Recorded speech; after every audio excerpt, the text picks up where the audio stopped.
Hello everybody, how are you? I hope you all are fit and fine and doing your studies properly. So let's start the chapter number 2 जो हमारा complete नहीं हो रहा है। काफ़ी बड़ा chapter है और टेक्निकल इश्यूज़ की वजह से वीडियोस भी अपलोड नहीं हो पा रही है। Sorry all of you. हम एक्सक्रीटरी सिस्टम जो है कंप्लीट कर चुके थे। हम रिप्रोडक्टिव सिस्टम से स्टार्ट करते हैं। ठीक है, रिप्रोडक्टिव सिस्टम हमारे लिए बहुत ही ज़रूरी होता है। ठीक है, to produce a new living organism. ठीक है, so let's start. Reproduction is the production of the young ones. Reproduction का मतलब होता है कि किसी छोटे बेबी का प्रोडक्शन करना, किसी छोटे इंसान का प्रोडक्शन करना बाय एन ऑर्गेनिज्म, एक ऑर्गेनिज्म की प्रोसेस के थ्रू। ठीक है, humans are sexually reproducing and viviparous. Humans जो होते हैं ना, रिप्रोड्यूसिंग ऑर्गन होते हैं, यानी कि वो क्या करते हैं, रिप्रोड्यूस करते हैं। ठीक है, एंड विविपेरस, और विविपेरस होते हैं बेटा दो टाइप के पेरस होते हैं। एक तो होता है ओविपेरस और एक होता है विविपेरस। ओविपेरस का मतलब होता है वो एनिमल्स जो कि एग देते हैं, और विविपेरस एनिमल वो होते हैं जो डायरेक्टली बेबी को बर्थ करते हैं। ठीक है, तो ह्यूमन जो होता है डायरेक्टली बेबी का बर्थ करता है, ह्यूमन एग नहीं देता है, तो इस वजह से इन्हें विविपेरस बोलते हैं। अगर आपको याद नहीं रहे तो आप लिख भी लेना ब्रैकेट में। Sexual reproduction involves fusion of the male and female gametes from the reproduction organ. Sexual reproduction में क्या होता है? सेक्सुअल रिप्रोडक्शन में किसका फ्यूजन होता है? फ्यूजन का मतलब मिलना, मेल और फीमेल गैमेट्स का। ठीक है, सेक्सुअल रिप्रोडक्शन में मेल गैमेट्स का और फीमेल के गैमेट्स का आपस में फ्यूजन होता है from reproductive organ of two different individual of different sexes. ठीक है, तो किसके थ्रू मेल और फीमेल गैमेट्स का क्या होता है, फ्यूजन होता है? रिप्रोडक्टिव ऑर्गन, मेल में भी अपने रिप्रोडक्टिव ऑर्गन मिलते हैं और फीमेल में भी अपने रिप्रोडक्टिव ऑर्गन मिलते हैं। ठीक है, दोनों में अपने रिप्रोडक्टिव ऑर्गन मिलते हैं, तो मेल के रिप्रोडक्टिव ऑर्गन से फीमेल के जो गैमेट्स होते हैं, मेल गैमेट्स, वो फीमेल के रिप्रोडक्टिव ऑर्गन में आ जाते हैं और वहाँ जाकर फीमेल गैमेट्स के साथ फ्यूज़ हो जाते हैं। इसे ही अपन रिप्रोडक्शन कहते हैं। इट इन्वॉल्व्स टू पेरेंट्स, इसमें टू पेरेंट्स इन्वॉल्व होते हैं, यानी कि हमारी मदर और फादर, दो पेरेंट्स इन्वॉल्व होते हैं, दो डिफरेंट सेक्स इन्वॉल्व होते हैं, एक मेल सेक्स और एक फीमेल का। ईच पेरेंट्स प्रोड्यूस गैमेट्स, सभी पेरेंट्स गैमेट्स प्रोड्यूस करते हैं। ठीक है, male gametes are called sperm, जो मेल के गैमेट्स होते हैं उन्हें हम स्पर्म कहते हैं। क्या कहते हैं? स्पर्म। एंड जो female gametes are called eggs, और जो फीमेल के गैमेट्स होते हैं उन्हें एग कहते हैं। और इन गैमेट्स का ही क्या होता है, यानी कि स्पर्म और एग का ही क्या होता है, फ्यूज़न, यानी कि आपस में मिलते हैं। ठीक है, और उस फ्यूज़न को ही क्या बोलते हैं, रिप्रोडक्शन। ठीक है, ड्यूरिंग फर्टिलाइजेशन, फर्टिलाइजेशन की प्रोसेस वो होती है जहाँ पर फीमेल गैमेट्स और मेल गैमेट्स यानी स्पर्म और एग का जो फ्यूज़न होता है ना, उसे ही अपन क्या बोलते हैं, फर्टिलाइजेशन। ठीक है, तो जो फर्टिलाइजेशन की प्रोसेस के टाइम पे क्या होता है, these gametes fuse to form zygote. Fertilization की प्रोसेस के टाइम पे ये जो गैमेट्स होते हैं, मेल गैमेट और फीमेल गैमेट, वो आपस में फ्यूज़ हो जाते हैं, मिल जाते हैं। ठीक है, और किसका फॉर्मेशन करते हैं, जायगोट का फॉर्मेशन करते हैं। फर्टिलाइजेशन के टाइम पे मेल गैमेट और फीमेल गैमेट आपस में फ्यूज़ हो जाते हैं और जायगोट बनाते हैं, which later develop into a individual, जो बाद में किसी एक न्यू बेबी को बर्थ देता है। ये जायगोट क्या करता है, धीरे धीरे बड़ा होता जाता है, फिर एम्ब्रियो में कन्वर्ट हो जाता है, फिर एम्ब्रियो में डेवलपमेंट होने लगता है बेबी का, और फिर एक न्यू इंडिविजुअल का फॉर्मेशन हो जाता है। ठीक है, मेल और फीमेल गैमेट फर्टिलाइजेशन के टाइम पे फ्यूज़ होते हैं और जायगोट बनाते हैं। ये जायगोट एम्ब्रियो में कन्वर्ट हो जाता है और धीरे धीरे इसमें डेवलपमेंट होता है और एक न्यू इंडिविजुअल यानी बेबी का प्रोडक्शन होता है।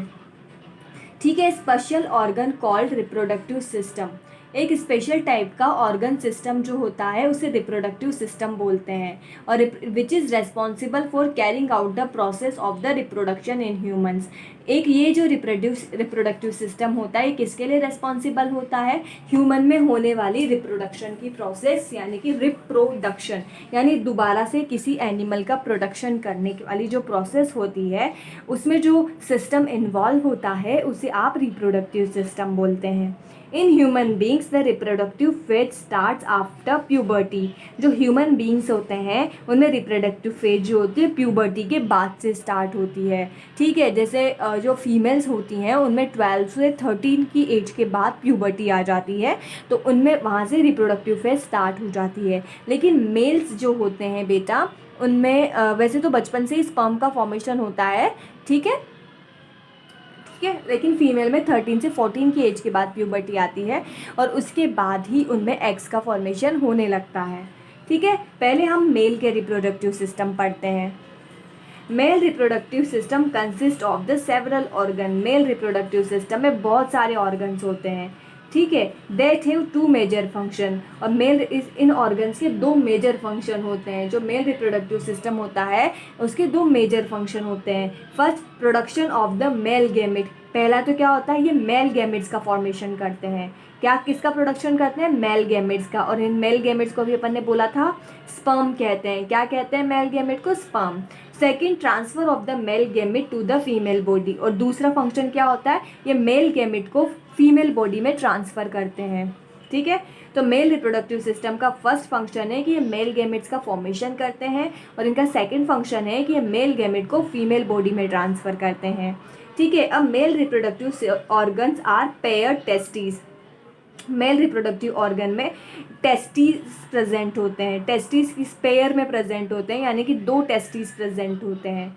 ठीक है, मेल रिप्रोडक्टिव ऑर्गन में क्या प्रेजेंट होते हैं बेटा, टेस्टिस प्रेजेंट होते हैं, यानी कि पेयर में प्रेजेंट होते हैं। एसेसरी डक्ट्स प्रेजेंट होती हैं, यानी कुछ डक्ट्स इनमें मिलती हैं, कुछ ग्लैंड्स मिलती हैं, और एक्सटर्नल जेनिटेलिया इनमें प्रेजेंट होता है। क्या क्या, टेस्टीज मिलते हैं, डक्ट्स मिलती हैं, ग्लैंड्स मिलती हैं, और एक्सटर्नल जेनिटेलिया यानी कि बाहर का जो जेनिटाइल ऑर्गन होता है वो प्रेजेंट होता है। ठीक है, ये वाला पार्ट जो होता है हमारा, ये दिखा रखा है, इसे अपन बोलते हैं एक्सटर्नल जेनिटेलिया। एक्सटर्नल जेनिटेलिया, ठीक है। अब देखते हैं प्राइमरी रिप्रोडक्टिव ऑर्गन की। फर्स्ट कौन कौन से रिप्रोडक्टिव ऑर्गन है, ठीक है। अब देखते हैं, testes are the primary sex organ of the male. Testes जो होते हैं, यानी कि अभी मैंने बताया कि नंबर में कितने होते हैं, 2 होते हैं, पेयर्ड होते हैं। ठीक है, ये हमारे मेल जो होते हैं उनका प्राइमरी सेक्स ऑर्गन होता है। They are located outside the abdominal cavity. ये कहाँ प्रेजेंट होते हैं, हमारी जो एब्डोमिनल कैविटी होती है, या मैंने हमारा जो एब्डोमन होता है उसकी जस्ट बाहर की साइड प्रेजेंट होते हैं। विद इन अ सैक, एक सैक में प्रेजेंट होते हैं। ठीक है, ये कहाँ प्रेजेंट होते हैं, एब्डोमिनल कैविटी के आउटसाइड में प्रेजेंट होते हैं, और एक सैक में प्रेजेंट होते हैं, यानी एक थैले लाइक स्ट्रक्चर में प्रेजेंट होते हैं। ठीक है, जिसे अपन बोलते हैं स्क्रोटल सैक और स्क्रोटम। ये जिस सैक में प्रेजेंट होते हैं ना टेस्टिस, उस सैक को क्या बोलते हैं अपन, स्क्रोटल सैक और स्क्रोटम बोलते हैं। ठीक है, scrotum keep the testis temperature at lower than the body temperature. ये स्क्रोटम क्या करता है, टेस्टिस के टेम्परेचर को क्या करता है, हमारी बॉडी के टेम्परेचर से कम रखता है। क्या करता है ये, टेस्टिस के टेम्परेचर को बॉडी के टेम्परेचर से कम रखता है। कौन, ये स्क्रोटम। स्क्रोटम क्या होता है, वो सैक जिसमें टेस्टिस प्रेजेंट होते हैं। The lower temperature is required for the proper functioning of the testis. और ये लोअर टेम्परेचर की नीड क्यों होती है टेस्टिस को, टेस्टिस को प्रॉपर फंक्शन के लिए, अपना फंक्शन परफॉर्म करने के लिए लोअर टेम्परेचर की नीड होती है। और इनका फंक्शन क्या होता है, development of the sperms. Testis को स्पर्म का डेवलपमेंट करने के लिए किसकी ज़रूरत होती है, लो टेम्परेचर की। और ये लो टेम्परेचर कौन प्रोवाइड करता है, एक सैक, और उस सैक का नाम क्या है, scrotum. Function of testis, testis का क्या काम है, ठीक है। They produce million of the male gametes. ये बहुत सारे, मतलब लाखों में, मिलियंस में मेल गैमेट्स प्रोड्यूस करते हैं। ठीक है, और मेल गैमेट्स को क्या बोलते हैं अपन, स्पर्म बोलते हैं। मेल गैमेट्स को स्पर्म बोलते हैं ना। और इस प्रोसेस को क्या बोलते हैं, मेल गैमेट्स को प्रोड्यूस करने की प्रोसेस को अपन बोलते हैं स्पर्मेटोजोआ, कॉल्ड स्पर्मेटोजोआ या स्पर्म। ये मेल गैमेट्स को या तो स्पर्मेटोजोआ बोलते हैं या स्पर्म कहते हैं। और स्पर्म को प्रोड्यूस करने की प्रोसेस को क्या बोलते हैं, स्पर्मेटोजेनेसिस। ठीक है, ये टेस्टिस क्या करते हैं, millions of the male gametes यानी कि स्पर्मेटोजोआ, या फिर इसको शॉर्ट में स्पर्म भी बोलते हैं, उनका प्रोडक्शन करते हैं। और इस प्रोडक्शन करने की प्रोसेस को अपन बोलते हैं spermatogenesis. The leading cells of the seminiferous tubule secrete the male sex hormone called testosterone. ठीक है। अब जो टेस्टीज होते हैं ना बेटा, वहाँ पर एक सेल्स प्रेजेंट होती है, इन्हें अपन बोलते हैं लेडिंग सेल्स। ये लेडिंग सेल्स जो होती है ना ऑफ द सेमनीफेरस ट्यूब्यूल्स, ठीक है। टेस्टीज जो होते हैं ना बेटा, उनमें ट्यूब्स प्रेजेंट होती हैं जिन्हें अपन बोलते हैं सेमनीफेरस ट्यूब्यूल्स, ठीक है। और इस सेमनीफेरस ट्यूब्यूल्स में एक सेल्स प्रेजेंट होती हैं, उन सेल्स को अपन बोलते हैं लीडिंग सेल्स। और ये लीडिंग सेल्स किसका सिक्रीशन करती है? मेल सेक्स हार्मोन का। और आप सबको पता है मेल सेक्स हार्मोन कौन सा होता है? टेस्टोस्टेरोन हार्मोन का, ठीक है। हमारे जो टेस्टीज होते हैं उनमें एक ट्यूब प्रेजेंट होती है जिन्हें अपन बोलते हैं सेमनीफेरस ट्यूब्यूल्स, और सेमनीफेरस ट्यूब्यूल्स में एक सेल्स होती हैं जिन्हें अपन बोलते हैं लीडिंग सेल्स। और ये लीडिंग सेल्स जो होती हैं मेल सेक्स हार्मोन का सिक्रीशन करती हैं, और इस हार्मोन को अपन बोलते हैं टेस्टोस्टेरोन हार्मोन। टेस्टोस्टेरोन हार्मोन क्या करता है? ये कंट्रोल करता है the development of the male secondary sexual character, ठीक है। ये तो आपने जो पढ़ा कि स्पर्म का फॉर्मेशन होना, ठीक है, और क्या करना, स्पर्म का फॉर्मेशन वगैरह होना, ये सब क्या प्राइमरी कैरेक्टर्स हैं। और ये जो टेस्टोस्टेरोन हार्मोन जो होता है ना, क्या करता है? मेल के सेकेंडरी सेक्सुअल कैरेक्टर को डेवलप करता है। क्या करता है? मेल के सेकेंडरी सेक्सुअल कैरेक्टर को डेवलप करता है। सेकेंडरी सेक्सुअल कैरेक्टर कौन से होते हैं मेल के? जैसे कि आवाज़ का भारी होना, ठीक है, ठीक है, ये सब जो होते हैं मेल के सेकेंडरी सेक्सुअल कैरेक्टर्स होते हैं। So let's start from the next topic, the secondary reproductive system, reproductive organ हम देखते हैं। तो first one is the scrotum. Scrotum keeps the testis temperature at the lower than the body temperature, ठीक है। Previously we discussed about it, ठीक है। Scrotum क्या करता है? टेस्टिस के टेम्परेचर को लो करता है। क्या करता है? लो करता है। किसके टेम्परेचर से? बॉडी के टेम्परेचर से। क्यों करता है? ताकि टेस्टिस जो हैं वो आपके स्पर्म का फॉर्मेशन कर सकें, ठीक है। The lower temperature is required. क्यों रिक्वायर्ड होता है? For the functioning of the testis, for the development of the sperm. ये लो टेम्परेचर टेस्टिस के फंक्शन के लिए और स्पर्म के प्रोडक्शन के लिए रिक्वायर होता है। Then the B is the vasa deferens, ठीक है। फर्स्ट हमने पढ़ा scrotum, secondary reproductive organ, first reproductive organ थे आपके टेस्टिस जो हम पढ़ चुके हैं, और एक सेमनीफेरस ट्यूब्यूल्स भी हमने पढ़ी थी जो टेस्टिस में होती हैं। सेकेंड पढ़ रहे हैं अपन स्क्रोटम। स्क्रोटम हमने पढ़ लिया, फिर अपन पढ़ते हैं वास डिफरेंस। वास डिफरेंस क्या होती है? ट्यूब लाइक स्ट्रक्चर होती है। क्या होती है बेटा? एक ट्यूब लाइक स्ट्रक्चर होती है। That transfer sperm from epididymis to urethra during the ejaculation. ये वास डिफरेंस क्या करती है? स्पर्म को ट्रांसफर करती है। कहाँ से? एपिडिडाइमिस से यूरिथ्रा में, ठीक है। एपिडिडाइमिस क्या होता है? ये टेस्टिस के बाद ही प्रेजेंट होती है, ठीक है। तो ये वास डिफरेंस क्या करती है? जो हमारी एपिडिडाइमस यानी ट्यूब लाइक स्ट्रक्चर होती है जहाँ पर आपके स्पर्म प्रेजेंट होते हैं, या एपिडिडाइमस वो जगह होती है बेटा जहाँ पर स्पर्म्स का मैच्योरेशन होता है, जहाँ पर स्पर्म मैच्योर होते हैं, ठीक है। टेस्टिस में स्पर्म प्रोड्यूस होने के बाद जो स्पर्म होते हैं ना वो सेमनीफेरस ट्यूब्यूल से एपिडिडाइमस में आ जाते हैं। कहाँ आ जाते हैं? एपिडिडाइमस में। और एपिडिडाइमस में क्या होता है? स्पर्म का मैच्योरेशन हो जाता है। और जब इनका मैच्योरेशन हो जाता है तो ये वास डिफरेंस लाइक जो होती है ना एक ट्यूब लाइक स्ट्रक्चर, ये स्पर्म को कहाँ ट्रांसफ़र कर देती है? एपिडिडाइमिस से यूरिथ्रा में ट्रांसफ़र कर देती है ड्यूरिंग द इजैक्यूलेशन। इजैक्यूलेशन के टाइम पे जब मेल इजैक्यूलेशन करता है ना उसके टाइम पे एपिडिडाइमिस से जो स्पर्म होते हैं वो कहाँ आ जाते हैं? यूरिथ्रा में आ जाते हैं। Vas deferens joins with the duct, और ये वासा डिफरेंस जो होता है ना join with the duct from the seminal vesicle to form a common ejaculatory duct। अब ये क्या करती है? जो वासा डिफरेंस होती है ना ये सेमिनल वेसाइकल से आने वाली डक्ट के साथ ज्वाइन हो जाती है। किसके साथ? सेमाइनल वेसाइकल्स के साथ से आने वाली एक डक्ट के साथ ज्वाइन हो जाती है और एक डक्ट बनाती है जिसे अपन बोलते हैं कॉमन इजैक्यूलेटरी डक्ट। ये देखो, ये आपके सेमाइनल वेसिकल है, ये ठीक है, ये आपके सेमाइनल वेसिकल है और यहाँ से एक डक्ट आती है, यहाँ से एक डक्ट निकलती है, ठीक है। और ये डक्ट किससे जुड़ जाती है? वास डिफरेंस के साथ जुड़ जाती है। किसके साथ? वासा डिफरेंस के साथ। ये आपकी वासा डिफरेंस है और ये इसकी डक्ट है, ये दोनों आकर आपस में जुड़ जाती है और जुड़कर क्या बनाती है? कॉमन इजैक्यूलेटरी डक्ट बनाती है, ठीक है। ये डायग्राम बेटा आपको लर्न करना है और ये याद होना चाहिए, आपको बनाना भी आना चाहिए, इसकी प्रैक्टिस करना बनाने की, ठीक है। चलो अब कहाँ आ गए स्पर्म? यूरिथ्रा में आ गए। अभी बोला ना कि कहाँ आ जाते हैं? यूरिथ्रा में आ जाते हैं इजैक्यूलेशन के टाइम पे। अब हम देखते हैं urethra is the draining tube for both the excretory system and the reproductive system. Urethra क्या होता है? एक ट्यूब होती है। यूरिथेरिस क्या होती है? एक ट्यूब होती है, किसके लिए? कॉमन ट्यूब होती है ये, एक्सक्रीटरी सिस्टम के लिए और रिप्रोडक्टिव सिस्टम के लिए कॉमन ट्यूब होती है। कैसे? क्योंकि हम यूरिन का जब मैच्यूरेशन करते हैं उसके लिए भी यूरिथ्रा काम आती है। इसके अलावा इजेक्यूलेशन के टाइम पे रिप्रोडक्टिव सिस्टम में तो भी यूरिथ्रा काम आती है। तो एक कॉमन ट्यूब होती है बिटवीन द एक्सक्रीटरी सिस्टम और reproductive system. It turns through the penis and open to the outside at the tip of the penis. ठीक है, और ये पूरे पेनिस में प्रेजेंट होती है, हमारे पूरे पेनिस के अंदर ये यूरिथ्रा प्रेजेंट होती है।